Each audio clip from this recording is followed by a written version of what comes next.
सिन्दूरारुणविग्रहा त्रिनयना माणिक्यमौलिस्फुरत् तारानायकशेखरां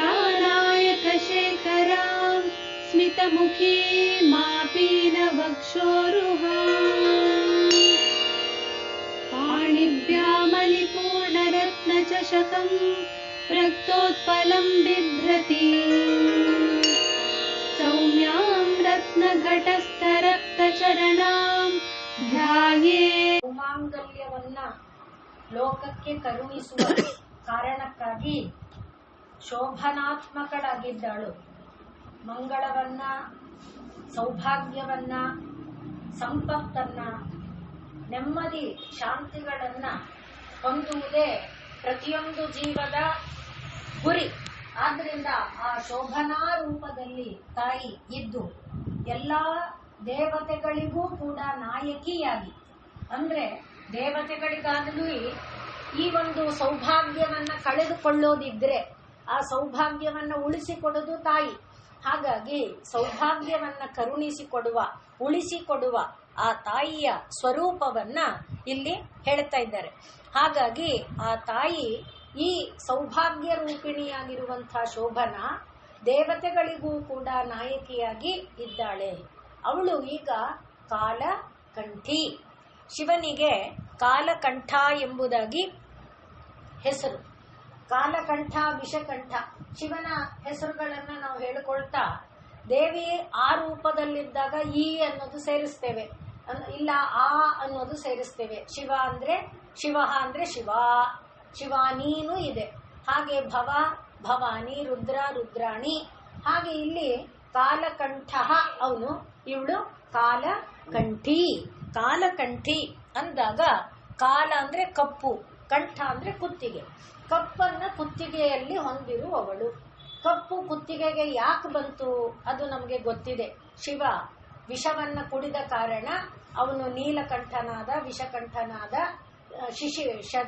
ಶಿತಿಕಂಠನಾದ, ಎಲ್ಲ ಒಂದೇ ಅರ್ಥ. ಅಂಥ ಶಿತಿಕಂಠನ ಸ್ವರೂಪದಲ್ಲಿ ಇರುವಂಥವಳು ತಾಯಿಯಾದ ಕಾರಣ ಇವಳನ್ನ ಕಾಲಕಂಠಿ ಅನ್ನುವುದಾಗಿ ಕರೀತಾರೆ. ಇನ್ನು ಇದು ಮೊದಲು ಸರಳವಾಗಿ ನಾವು ತಿಳ್ಕೊಳ್ಳುವಂಥದ್ದು. ಅಂದ್ರೆ ಕಾಲಕಂಠನಾದ ಶಿವನ ರೂಪದಲ್ಲಿ ಕಾಲಕಂಠಿಯಾಗಿ ಅವಳು ಇದ್ದಾಳೆ ಅಂತ. ಕಲ ಅಂದ್ರೆ ಮಂಜುಳ. ಆ ಮಂಜುಳವಾದ ನಾದನೇ ಕಾಲ. ಅಂದ್ರೆ ಯಾವ ಹಕ್ಕಿಗಳ ಕಲರವಕ್ಕೆ, ಹಕ್ಕಿಗಳ ನಾದಕ್ಕೆ ಕಲರವ ಅಂತ ಕರೀತಾರೆ. ಅಂದ್ರೆ ಅದು ಇಂಪಾದ ನಾದವನ್ನ ಹೊರಡಿಸುತ್ತೆ, ಕೊಡುತ್ತೆ. ಅಂದ್ರೆ ಹಕ್ಕಿಗಳ ನಾದ ಏನ್ ಶಬ್ದ ಅನ್ಸಲ್ಲ, ಕೇಳೋಣ ಅಂತ ಅನ್ಸುತ್ತೆ, ಹಾಯ್ ಅನ್ಸುತ್ತೆ. ಆದ್ರಿಂದ ಅಂಥ ಒಂದು ಕಲರವ ಅಂದ್ರೆ ಮಧುರವಾದ ಇಂಪಾದ ಶಬ್ದವನ್ನ ಅವಳು ತನ್ನ ಕುತ್ತಿಗೆಯಲ್ಲಿ ಹೊಂದಿದ್ದಾಳೆ ಅನ್ನೋದು ಕಾಲಕಂಠಿಯ ಸ್ವರೂಪ. ಅಂದ್ರೆ ಯಾವುದೇ ಜೀವ ತಾನು ಶಬ್ದವನ್ನ ಹೊಂದಿರುವುದೇ ಕಂಠದಲ್ಲಿ ಅಲ್ವೇ. ಪ್ರತಿಯೊಂದು ಜೀವಕ್ಕೂ ಕಂಠದಲ್ಲೇ ನಾದ ಇದೆ. ಆ ನಾದ ಮಂಜುಳಮಯವಾಗಿ ಬರೋದಕ್ಕೆ ಅನೇಕ ವಿಧವಾದ ಪ್ರಯತ್ನಗಳಿದೆ. ಸಂಗೀತ ಶಾಸ್ತ್ರದಲ್ಲಿ ನಾವುಗಳು ಸಂಗೀತ ವಿದ್ವಾಂಸರುಗಳು ಮಾಡುವ ಎಕ್ಸರ್ಸೈಸ್ ಇದೆಯಲ್ಲ, ಅದನ್ನ ನೋಡಿದಾಗ ನಮಗೆ ಗೊತ್ತಾಗುತ್ತೆ. ಏನಪ್ಪಾ ಅಂದ್ರೆ ನದಿಯಲ್ಲಿ ಬೆಳಗಿನ ಜಾವ ಹೋಗಿ 3:30-4 ಗಂಟೆಗೆ ನದಿಯಲ್ಲಿ ನಿಂತ್ಕೊಂಡು ಆ ನದಿಯ ಮಧ್ಯದಲ್ಲಿ ಚಳಿಯಲ್ಲಿ, ಗಾಳಿಯಲ್ಲಿ, ಮಳೆಯಲ್ಲಿ ಅವರು ಸ್ವರವನ್ನ ಹೊರಡಿಸೋದು. ಅಂದ್ರೆ ಆ ರೀತಿಯಲ್ಲಿ ಹಾಗೆ ನಾನಾ ವಿಧವಾದ ಪ್ರಯತ್ನಗಳು ಇದೆ. ಕಂಠವನ್ನ ಮೃದು ಮಾಡಿಕೊಳ್ಳುವುದಕ್ಕೆ ಪ್ರಯತ್ನ ಇದೆ. ಕಂಠದಲ್ಲಿ ಮಧುರವಾದ ನಾದವನ್ನ ಹೊರಡಿಸೋದಕ್ಕೆ ಅನೇಕ ಪ್ರಯತ್ನಗಳು ಮಾಡ್ತಾರೆ. ಅನೇಕ ವಿಧವಾದ ಹಾಗೆ ಪೇಯಗಳನ್ನ ತಗೊಳ್ಳುವಾಗ ಕೆಲವು ಕಷಾಯಗಳು ಅದೇನು ಮಾಡುತ್ತೆ, ಈ ಜ್ಯೇಷ್ಠ ಮಧುರಸ ಇದು ಕಂಠವನ್ನ ಮಧುರ ಮಾಡುತ್ತೆ. ಹಾಗೆ ಯಾವುದೋ ಒಂದು ಹಾಸ್ಯದ ರೂಪದಲ್ಲಿ ಕೂಡ ಹೇಳ್ತಾರೆ, ಕೋಗಿಲೆ ಮಾವಿನ ಮರದ ರಸವನ್ನ ಹೀರಿ ಹೀರಿ ತನ್ನ ಕಂಠ ಇಂಪು ಮಾಡ್ಕೊಂಡಿದೆಯಲ್ಲ, ನಾವು ಮಾವಿನ ರಸವನ್ನ ಹೀರಿ ನಮ್ಮ ಕಂಠವನ್ನ ಮಧುರ ಮಾಡಿಕೊಳ್ಬಹುದಾ ಅನ್ನುವಂತೆ ಸುಮ್ಮನೆ ಹಾಸ್ಯದ ಒಂದು ರೀತಿ. ಒಟ್ಟಿನಲ್ಲಿ ಕಂಠ ಮಧುರವಾಗಬೇಕಾದ್ರೆ ಅದಕ್ಕೊಂದು ಪ್ರಯತ್ನ ಬೇಕು, ಅಭ್ಯಾಸ ಬೇಕು, ಸಾಧನೆ ಬೇಕು. ಆ ಸಾಧನೆ ಪ್ರಯತ್ನ ಎಲ್ಲವೂ ಫಲಿಸಬೇಕಾದ್ರೆ ಅದಕ್ಕೆ ದೇವಿಯ ಕೃಪೆ ಬೇಕು. ಆ ರೀತಿ ಯಾವ ದೇವಿಯ ಕೃಪೆಯಿಂದ ನಮ್ಮ ಕಂಠ ಮಧುರಮಯವಾಗುತ್ತೋ, ಯಾವ ದೇವಿಯ ಕೃಪೆಯಿಂದ ಮಂಜುಳವಾದ ಮಾತನ್ನೇ ನಾವು ಆಡ್ತೇವೆಯೋ, ಅಪಶಬ್ದಗಳನ್ನ, ಕರ್ಕಶ ಶಬ್ದಗಳನ್ನ, ಬಾಧೆ ಕೊಡುವ ಶಬ್ದಗಳನ್ನ, ನೋಯಿಸುವ ಶಬ್ದಗಳನ್ನ ಆಡದೆ ಇರ್ತೇವೆಯೋ, ಎಲ್ಲರಿಗೆ ಆನಂದವನ್ನು ಉಂಟು ಮಾಡುವಂಥ ಶಬ್ದವನ್ನೇ ನಾವು ಆಗುತ್ತೋ ಅಂಥ ದೇವಿ ಕಾಲಕಂಠಿ. ಅವಳ ಕೃಪೆಯಿಂದ ನಾವಿದನ್ನ ಆಡೋದಕ್ಕೆ ಸಾಧ್ಯ ಆಗುತ್ತೆ. ಈಗ ಮೂಲಾಧಾರದಿಂದ ನಮ್ಮಲ್ಲಿ ಅನೇಕ ಚಕ್ರಗಳಿದೆ. ಒಂದೊಂದು ಚಕ್ರಕ್ಕೆ ಒಬ್ಬೊಬ್ರು ಅಧಿದೇವತೆ. ಮೂಲಾಧಾರಕ್ಕೆ ಗಣಪತಿ ಅಧಿದೇವತೆ, ಸ್ವಾಧಿಷ್ಠಾನಕ್ಕೆ ಬ್ರಹ್ಮ ಅಧಿದೇವತೆ, ಮಣಿಪೂರಕ್ಕೆ ವಿಷ್ಣು ಅಧಿದೇವತೆ, ಅನಾಹತಕ್ಕೆ ರುದ್ರ ಅಧಿದೇವತೆ, ವಿಶುದ್ಧಿಗೆ ಜೀವ ಪ್ರಾಣ ಎನ್ನುವುದು ಅಧಿದೇವತೆ. ಈಗ ಆ ಜೀವರೂಪವಾಗಿ ಪ್ರಾಣರೂಪವಾಗಿ ಕುತ್ತಿಗೆಯಲ್ಲಿ ಕುಳಿತು ಜೀವ ಅನ್ನುವುದನ್ನ ಈಗಾಗಲೇ ನಾವೇನಂತ ಹೇಳ್ಕೊಂಡಿದ್ದೇವೆ, ಹಂಸ ಎಂಬುದಾಗಿ ಹೇಳ್ಕೊಂಡಿದ್ದೇವೆ. ಆ ಜೀವ ಹಂಸ, ಹಂಸದ ನಾದ ಎಂಥದ್ದು? ಮಂಜುಳವಾದ ನಾದ. ಆದ್ರಿಂದ ಜೀವ ಹಂಸ ಪ್ರಾಣರೂಪದಲ್ಲಿ ಯಾವ ಒಂದು ನಾದವನ್ನ ಈ ವಿಶುದ್ಧಿ ಚಕ್ರದಲ್ಲಿ ಹೊರಡಿಸುತ್ತೋ ಅದನ್ನ ಕಾಲಕಂಠ. ಅದನ್ನ ನಮಗೆ ಕರುಣಿಸುವ ತಾಯಿ ಯಾರಿದ್ದಾಳೋ ಅವಳು ಕಾಲಕಂಠಿ. ಆದ್ರಿಂದ ಈ ನಾದಕ್ಕೆ ಪ್ರೇರಕಳಾದಂತಹ ದೇವಿ ಅನ್ನುವುದು ಒಂದು. ಇನ್ನು ಈ ವಿಶುದ್ಧಿ ಚಕ್ರ ಹೇಗಿದೆ ಅಂದ್ರೆ, ಜ್ಞಾನೇಂದ್ರಿಯಗಳೆಲ್ಲ ಎಲ್ಲಿ ಕೇಂದ್ರೀಕೃತವಾಗಿದೆ? ಮುಖದಲ್ಲಿ ಕೇಂದ್ರೀಕೃತವಾಗಿದೆ. ಕಣ್ಣು, ಕಿವಿ, ಮೂಗು, ಬಾಯಿ ಎಲ್ಲ ಜ್ಞಾನೇಂದ್ರಿಯಗಳು, ಚರ್ಮವೊಂದು ಬಿಟ್ಟು ಎಲ್ಲ ಜ್ಞಾನೇಂದ್ರಿಯಗಳು ಮುಖದಲ್ಲಿ ಕೇಂದ್ರೀಕೃತವಾಗಿದೆ. ಇನ್ನು ಕರ್ಮೇಂದ್ರಿಯಗಳೆಲ್ಲಿದೆ? ಕಂಠದಿಂದ ಕೆಳಗಿದೆ, ಅಂದ್ರೆ ಕೈ ಕಾಲು ಎಲ್ಲ. ಆದ್ದರಿಂದ ಈ ಕಂಠ ಎನ್ನುವುದು ಏನಾಯ್ತು? ಜ್ಞಾನೇಂದ್ರಿಯದ ಹಾಗೆ ಕರ್ಮೇಂದ್ರಿಯಗಳ ಒಂದು ಕೇಂದ್ರ ಭಾಗ ಆಯಿತು. ಅಂದ್ರೆ ಯಾವ ಒಂದು ಜಾಗದಲ್ಲಿ ಪ್ರಾಣವು ನಿಂತು ಜ್ಞಾನೇಂದ್ರಿಯಗಳನ್ನು ಕರ್ಮೇಂದ್ರಿಯಗಳನ್ನು ಪ್ರಚೋದನೆಗೆ ಒಳಗು ಮಾಡುತ್ತೋ, ಜ್ಞಾನೇಂದ್ರಿಯ ಕರ್ಮೇಂದ್ರಿಯಗಳನ್ನು ಚಟುವಟಿಕೆಯಲ್ಲಿ ತೊಡಗುವಂತೆ ಮಾಡಿಸುತ್ತೋ, ಆ ಜಾಗ ಯಾವುದು? ವಿಶುದ್ಧಿ ಚಕ್ರ. ಆ ಚಕ್ರಕ್ಕೆ ಅಧಿದೇವತೆ ಯಾರು? ಪ್ರಾಣಶಕ್ತಿಯಾದಂಥ ಅಮ್ಮ. ಅವಳನ್ನೇ ಕಾಲಕಂಠಿ ಎನ್ನುವುದಾಗಿ ಕರೆಯೋದು.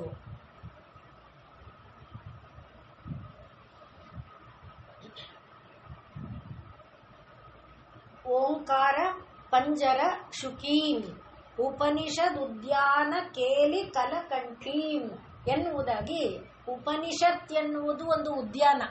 ಆ ಉಪನಿಷದ್ ಉದ್ಯಾನದಲ್ಲಿ ಕಲಕಂಠದಿಂದ ಕೂಡಿರುವ ಒಂದು ಶುಕ ಗಿಣಿ ಯಾವುದದು ಅಂದ್ರೆ ಓಂಕಾರ ಪಂಜರ ಶುಕಿ. ಓಂಕಾರ ಎನ್ನುವುದು ಒಂದು ಪಂಜರ. ಆ ಪಂಜರದಲ್ಲಿರುವ ಶುಕ ಗಿಣಿ, ಆ ಗಿಣಿ ಏನು ನಾದವನ್ನ ಹೊರಡಿಸುತ್ತೆ ಅಂದ್ರೆ ಕಲಕಂಠದಿಂದ ನಾದ ಹೊರಡಿಸುತ್ತೆ. ಆ ನಾದ ಯಾವುದು? ಉಪನಿಷತ್. ಆದ್ರಿಂದ ಈಗ ಕಾಲಕಂಠಿ ಅಂದಾಗ ಕಂಠದಲ್ಲಿ ಕುಳಿತು ಮಂಜುಳವಾದ ಉಪನಿಷತ್ ಮೊದಲಾದ ಜ್ಞಾನವನ್ನ ನಮಗೆ ಕರುಣಿಸಿಕೊಡುವ ದೇವತೆ ಕಾಲಕಂಠಿ.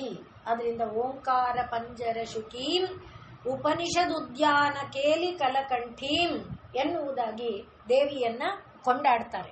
ಇನ್ನು ಕುತ್ತಿಗೆ ಹಾಗೆ ಹೊಟ್ಟೆ ಕೆಲವು ಜಾಗಗಳಲ್ಲಿ 3 ಒಲಿ ಇರುವುದಾಗಿ ಮಹಾತ್ಮರ ಸ್ವರೂಪವನ್ನ ವರ್ಣನೆ ಮಾಡ್ತಾರೆ. ಹಾಗೆ ದೇವಿಗೆ ಕುತ್ತಿಗೆಯಲ್ಲಿ 3 ಹಂತಗಳು ಇದೆ. ಆದ್ರಿಂದ ಗಲೆ ರೇಖಾಸ್ತಿಸ್ರಹ, ಇದು ಸೌಂದರ್ಯ ಲಹರಿಯಲ್ಲಿ ತಾಯಿಯನ್ನ ವರ್ಣನೆ ಮಾಡುವುದು. ಕುತ್ತಿಗೆಯಲ್ಲಿ 3 ರೇಖೆಗಳು, ಹೀಗೆ ಬಾಗಿದಂಥ 3 ರೇಖೆಗಳಿಂದ ಕೂಡಿ ಗತಿ ಗಮಕ ಗೀತೈಹಿ, ಅಂದ್ರೆ ಆ ಕುತ್ತಿಗೆಯಲ್ಲಿ ಒಂದು ಮಂಜುಳವಾದ ನಾದವನ್ನ, ಅಂದ್ರೆ ನಾವು ಗಮಕ ಅಂತೇವೆ ಸ್ವರದಲ್ಲಿ, ಅದು ಬೇರೆ. ಆ ಸಾನ ಹಿಂದಿನ ಮುಂದಿನ ಸ್ವರಗಳೊಡನೆ ಸೇರಿಸ್ಕೊಳ್ತಾ, ಈಗ ದ ಹೇಳಬೇಕಾದ್ರೆ ಮಾವನ್ನ ಜೊತೆಯಲ್ಲಿ ಸೇರಿಸ್ತಾ, ಪಾವನ್ನ ಜೊತೆಯಲ್ಲಿ ಸೇರಿಸ್ತಾ, ದಾನ ಪಾ ಜೊತೆಯಲ್ಲಿ ಸೇರಿಸ್ತಾ, ಹಾಗೆ ಹೇಳುವುದಕ್ಕೆ ಗಮಕ ಅಂತ ಹೇಳ್ತಾರೆ. ಅಂದ್ರೆ ಶಬ್ದ ತರಂಗಗಳು. ಆ ರೀತಿಯಾಗಿ ಮಾಡುವುದೆಲ್ಲ ಎಲ್ಲಿದೆ? ಕಂಠದೊಳಗಿದೆ. ಅಂಥ ಒಂದು ಗತಿ ಗಮಕ ಗೀತೈಕ ನಿಪುಣೆ ಯಾರು? ತಾಯಿ ಕುತ್ತಿಗೆಯಲ್ಲಿ ರೇಖಾಸ್ತಿಸ್ರಹ 3 ರೇಖೆಗಳಿಂದ ಕೂಡಿದವಳಾಗಿ ಗತಿ ಗಮಕ ಏಕ ನಿಪುಣೆ ಅವುಗಳನ್ನು ಹೊಂದಿರುವಂತಹ ತಾಯಿ ಯಾರಿದ್ದಾಳೋ ಅವಳು ಕಲಕಂಠಿ. ಅದೇ ಕಾಲಕಂಠಿ ಅನ್ನುವುದಾಗಿ. ಆದ್ರಿಂದಲೇ ಈ ಒಂದು ಜಾಗವನ್ನ ಶಿವ ಮತ್ತು ಶಕ್ತಿಯ ಕೇಂದ್ರ ಎಂಬುದಾಗಿ ಕರೀತಾರೆ. ಈ ವಿಶುದ್ಧಿ ಚಕ್ರದ ಜಾಗವನ್ನ ಇದು ಆದ್ರಿಂದಲೇ ಶಿವಶಕ್ತಿಯ ಕೇಂದ್ರ ಆಗಿದ್ದರಿಂದ ಇದು ಏನಂತ ಅನಿಸ್ಕೊಳ್ಳುತ್ತೆ, ಮಾಂಗಲ್ಯ ಬಂಧ ಇರುವಂತ ಒಂದು ಜಾಗ. ಹೇಗೆ ಒಡ್ಯಾಣ ಬಂಧ, ಜಾಲಂಧರ ಬಂಧ, ಹೀಗೆ ಬಂಧಗಳನ್ನ ಹೇಳ್ತಾರೆ. ಹಾಗೆ ಇದು ಒಂದು ಬಂಧ ಅಂದ್ರೆ ನರನಾಡಿಗಳಲ್ಲಿ ತಾನೇ ಉಂಟಾಗುವ ಒಂದು ಬಂಧ. ನಾವು ಹಿಂದೆ ಹೇಳಿದ್ವಿ, ಯಜ್ಞೋಪವೀತ ಅಂದಾಗ ಉಸಿರಿನ ಚಲನೆಗೆ ಸಂಬಂಧಪಟ್ಟ ಮಾತು ಅಂತ. ಅದು ನಮಗೆ ಒಳಗಡೆ ಮಾಡ್ಕೊಳ್ಳಕ್ ಗೊತ್ತಿಲ್ಲದೆ ಇರಕ್ಕೆ ಹೊರಗಡೆ ದಾರವನ್ನ ಹಾಕೊಂಡಿದ್ದೇವೆ. ಆ ದಾರನ್ನ ಮುಟ್ಟಿದಾಗ್ಲಾದ್ರೂ ನಮ್ಗೆ ಅದರ ಸ್ಮರಣೆ ಬಂದ್ರೆ ಸ್ವಲ್ಪ ಲಾಭ, ಅಲ್ಲೂ ಇಲ್ಲ ಅಂದ್ರೆ ಲಾಭ ಏನೂ ಇಲ್ಲ, ದಾರದಿಂದ ಏನು ಪ್ರಯೋಜನ ಆಗಲ್ಲ. ಆದ್ರಿಂದ ಅದೇ ರೀತಿಯಲ್ಲಿ ಇಲ್ಲಿ ಈ ಮಾಂಗಲ್ಯ ಬಂಧ ಅನ್ನುವುದು ಏನಿದೆ, ಅದು ಶಿವಶಕ್ತಿಯ ಏಕಾಗ್ರ ಒಂದು ಭಾವವನ್ನ, ಶಿವಶಕ್ತಿಯು ಸೇರುವ ಒಂದು ಬಂಧವನ್ನ ತೋರಿಸೋದ್ರಿಂದ. ಮತ್ತೆ ನಾವು ಶಿವಶಕ್ತಿ ಅಂದ್ರೆ ಹೇಳ್ಕೊಂಡಿರುವ ಚಕ್ರದಲ್ಲಿ ಏನಿದೆ, ಒಂದು ಪ್ರವೃತ್ತಿ ನಿಮಿತ್ತ ಆದ್ದು, ಇನ್ನೊಂದು ನಿವೃತ್ತಿ ನಿಮಿತ್ತ ಆದ್ದು. ಅಂದ್ರೆ ಒಂದು ಸೃಷ್ಟಿಗೆ ಪ್ರೇರಕವಾದ್ದು, ಒಂದು ಸೃಷ್ಟಿ ಕಾರ್ಯದಲ್ಲಿ ತೊಡಗುವಂತೆ ಪ್ರಚೋದನೆಯನ್ನ ಮಾಡುವಂಥದ್ದು. ಆದ್ದರಿಂದ ಶಿವನ ತ್ರಿಕೋಣಗಳು ಮೇಲ್ಮುಖವಾಗಿಯೂ, ಶಕ್ತಿ ತ್ರಿಕೋಣಗಳು ಕೆಳಮುಖವಾಗಿಯೂ, 4-5 ತ್ರಿಕೋಣಗಳು ಇದನ್ನ ಹೇಳಿಕೊಂಡಿದ್ದೇವೆ. ಆದ್ರಿಂದ ಆ ಎರಡರ ಕೇಂದ್ರ ಬಿಂದು ಯಾವುದು, ಅದು ಕಲಕಂಠಿ. ಅಲ್ಲಿ ಮಾಂಗಲ್ಯ ಎಂಬ ಒಂದು ಬಂಧ ತನ್ನಿಂದ ತಾನು ಏರ್ಪಡುತ್ತೆ. ಹಾಗೆ ಏರ್ಪಟ್ಟಾಗ ಏನಿದೆ, ಸಮರಸ ಎನ್ನುವುದು ಇದೆ, ಸೌಹಾರ್ದ ಎನ್ನುವುದು ಇದೆ, ಸೌಮನಸ್ಯ ಎನ್ನುವುದು ಇದೆ. ಆ ರೀತಿಯಾದ ಸೌಮನಸ್ಯ, ಸೌಜನ್ಯ, ಸೌಹಾರ್ದ, ಸಾಮರಸ್ಯ ಇತ್ಯಾದಿ ಬಂಧಗಳನ್ನ, ಭಾವಗಳನ್ನ ತುಂಬಿಕೊಡುವ ಜಾಗ ಯಾವುದೋ ಅದು ಕಾಲಕಂಠಿ. ಇನ್ನು ಮೊದಲೇ ಹೇಳಿಕೊಂಡಂತೆ ಕಾಲಕಂಠಿ ಎನ್ನುವುದು ಶಿವ, ಶಿವಾನಿ ಅನ್ನುವಂತೆ ಕಲಕಂಠ, ಕಾಲಕಂಠಿ. ಇದು ಶಿವನ ಕಾಲಕಂಠ, ಆದ್ರಿಂದ ಇವಳಿಗೆ ಕಾಲಕಂಠಿ ಅನ್ನೋ ಹೆಸರು.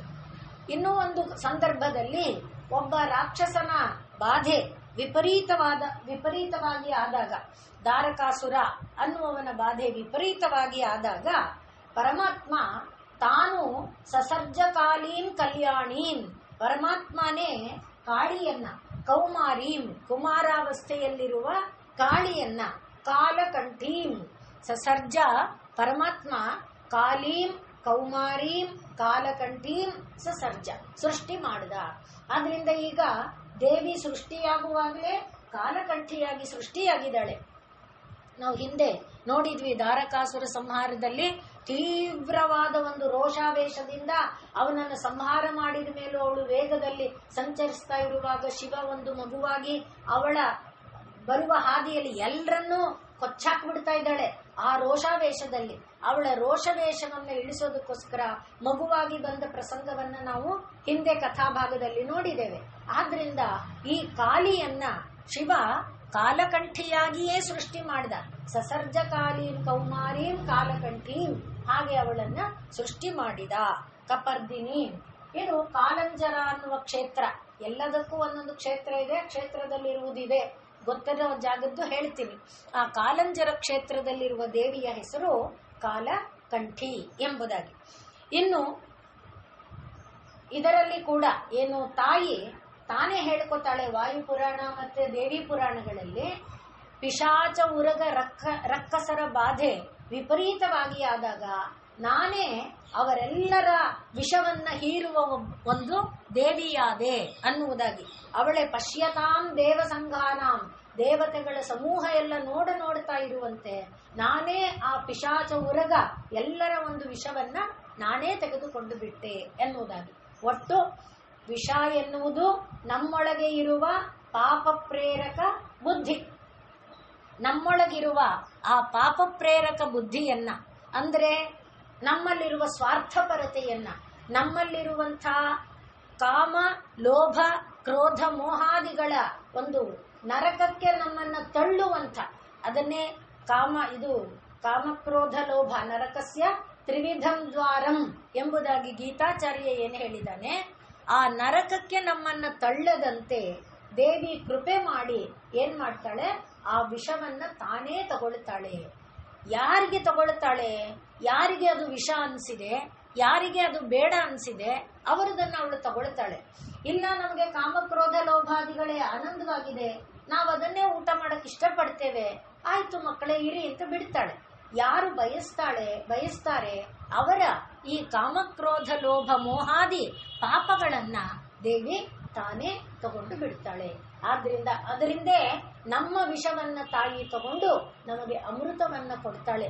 ಇದಕ್ಕಿಂತ ಔದಾರ್ಯ ದೇವಿಯದೇನಿದೆ? ನಾವು ಈ ರಾಜರಾಜಾರ್ಚಿತ ಇಂದ ನಾಮಗಳನ್ನ ಹೇಳ್ಕೊಳ್ತಾ ಇರೋದೇ ಈ ಕಾರಣಕ್ಕೆ. ಪ್ರತಿದಿನ ಹೇಳ್ಬೇಕಂತಲ್ಲ, ನೆನಪು ಮಾಡಿಕೊಂಡಾಗ್ಲೇ ನಮಗೆ ಭಾವ ಬರೋದು, ಅದಕ್ಕೋಸ್ಕರ ಅಷ್ಟೇ. ಆದ್ರಿಂದ ದೇವಿಯ ಪೂರ್ಣಾನುಗ್ರಹ ಈ ನಾಮಗಳಲ್ಲಿದೆ, ದೇವಿಯ ಪರಮ ಕೃಪೆ ಇದೆ. ಹೇಗಿದೆ ಅನ್ನೋದು ಗೊತ್ತಾಗಬೇಕಲ್ಲ. ಈ ರೀತಿಯಲ್ಲಿ ನಮ್ಮೊಳಗೆ ಇರುವ ಪಾಪ ಪ್ರೇರಕ ಶಕ್ತಿಯನ್ನೆಲ್ಲ ದೇವಿ ನುಂಗಿ ನಮಗೆ ಸದ್ಬುದ್ಧಿಯನ್ನ, ಸನ್ಮನೋಧರ್ಮವನ್ನ, ಸನ್ನಡತೆಯನ್ನ ತುಂಬುತ್ತಾಳೆ. ಆದ್ರಿಂದ ಅವಳು ಕಾಲಕಂಠಿ. ಇನ್ನು ಕಾಂತಿಮತಿ. ಕಾಂತಿಮತಿ ಅಂದ್ರೆ ಕಾಂತಿಯಿಂದ ಕೂಡಿದವಳು. ಕಾಂತಿ ಅಂದ್ರೆ ನಾವು ಅನ್ಕೊಂಡಿರುವ ಹಾಗೆ ದೀಪದ ಬೆಳಕು ಅಥವಾ ಒಂದು ನಕ್ಷತ್ರಗಳ ಬೆಳಕು, ಅದನ್ನ ಹಿಂದೆ ನಾವು ಹೇಳಿರುವಂತೆ ಅದು ತೇಜ, ಅದು ತೇಜ. ಹಾಗಾದ್ರೆ ಕಾಂತಿ ಅಂದ್ರೆ ಏನು?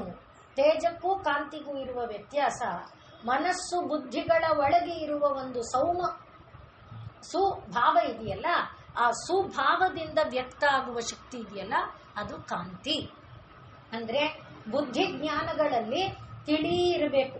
ಬುದ್ಧಿಜ್ಞಾನಗಳಲ್ಲಿ ಕೃತ್ರಿಮತೆ, ವಂಚಕತೆ ಇದೆಲ್ಲ ತುಂಬಿದ್ರೆ ಆಗ ನೀವೇ ನೋಡಿ, ಅವ್ರ ಕಣ್ಣೇ ಹೇಳ್ತಿರುತ್ತೆ ಅಲ್ಲೇ ಪ್ಲಾನ್ ಏನೋ ನಡೀತಾ ಇದೆ ಅನ್ನುವುದು. ಏನೂ ಇಲ್ಲದೆ ಶುದ್ಧವಾಗಿರುವವನಲ್ಲಿ ಅದು ಗೊತ್ತಾಗಲ್ಲ ಅಲ್ವಾ? ಅವನದು ತಿಳಿಯಾದ ಮನಸ್ಸಿರುತ್ತೆ. ಅವನ ಮನಸ್ಸಿಂದನೇ ನಮಗೆ ಅಂದ್ರೆ ಅವನ ಕಣ್ಣಿಂದನೇ ಸ್ಪಷ್ಟವಾಗಿ ನಮಗೆ ಗೊತ್ತಾಗುತ್ತೆ.